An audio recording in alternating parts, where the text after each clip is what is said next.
Students of +2 class. देखिए बेटे, आज हम अपना सेकंड चैप्टर स्टार्ट करने जा रहे हैं। फर्स्ट चैप्टर हमारा कंप्लीट हो गया है। सेकंड चैप्टर का नाम है राजा, किसान और नगर। आज हम इस चैप्टर की जो इम्पोर्टेंट टर्म्स है मैं आपको वो बता रही हूँ। तो जो टर्म्स आपको समझा रही हूँ मैं उनकी फोटो क्लिक करके आपके पास भेज दूंगी। आप अपनी नोटबुक में भी राइट कर लेना बेटे उसको, ठीक है।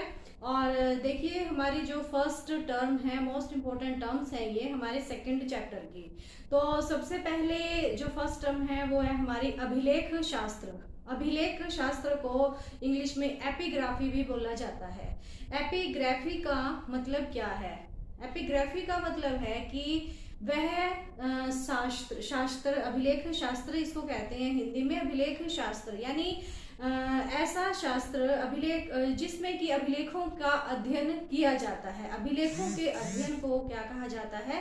अभिलेख शास्त्र। ध्यान से इसको सुनेंगे और याद करेंगे बेटे, क्योंकि आपके चैप्टर में ये इंपॉर्टेंट टर्म्स हैं जो बार बार आएंगी, इसीलिए पहले आपको इंपॉर्टेंट टर्म्स ही करवाई जा रही हैं। सेकंड है अभिलेख।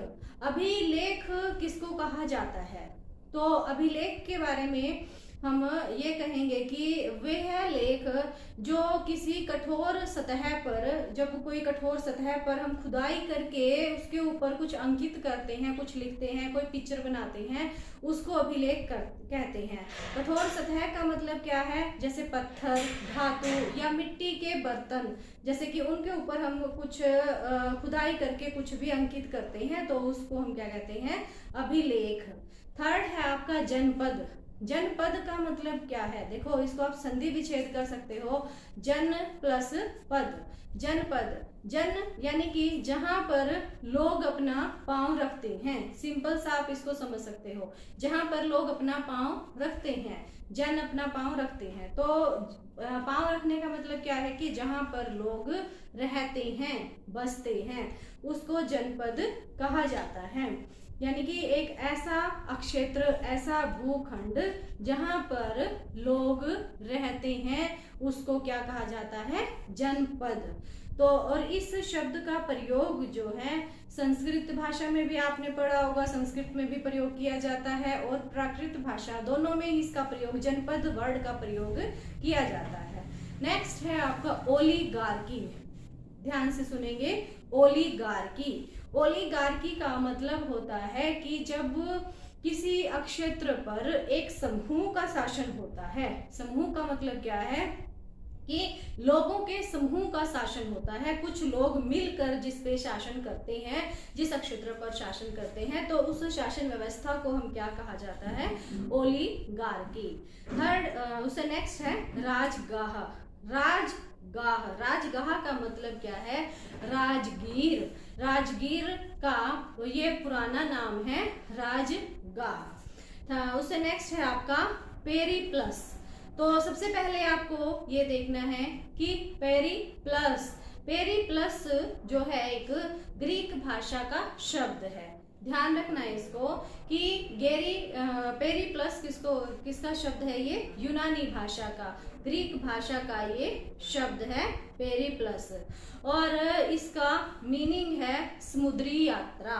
पेरिप्लस का क्या मीनिंग है? समुद्री यात्रा। तमिलकम, नेक्स्ट वर्ड आपका क्या है?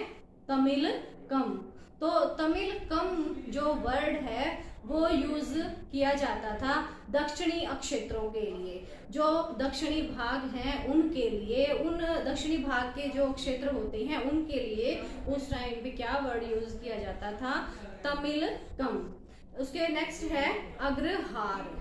अग्रहार का मतलब क्या है कि उस टाइम के लोग ब्राह्मणों को दान में जो भूमि का क्षेत्र देते थे उसको, यानी कि उस क्षेत्र को जो भूमि दान में दी जाती थी ब्राह्मणों को, उसको अग्रहार बोला जाता था। उससे नेक्स्ट है आपका संगम साहित्य। संगम साहित्य का मतलब है कि जो तमिल के काव्य हैं, पुराने प्राचीन तमिल काव्यों का संग्रह है। यानी कि जो तमिल के काव्य हैं, कविताएं हैं, उनको उनका कलेक्शन जो किया जाता है उसको क्या कहा जाता है? संगम साहित्य।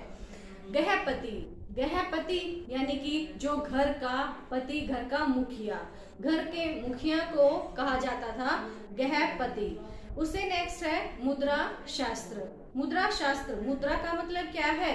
सिक्कों से है, करेंसी से है, तो मुद्रा शास्त्र यानी कि जिसमें सिक्कों का अध्ययन किया जाता है। तो बेटे आपके ये वर्ड्स थे, इंपॉर्टेंट टर्म्स जो थी, ये आपको अपनी नोटबुक में राइट करनी है अच्छे से। Thank you.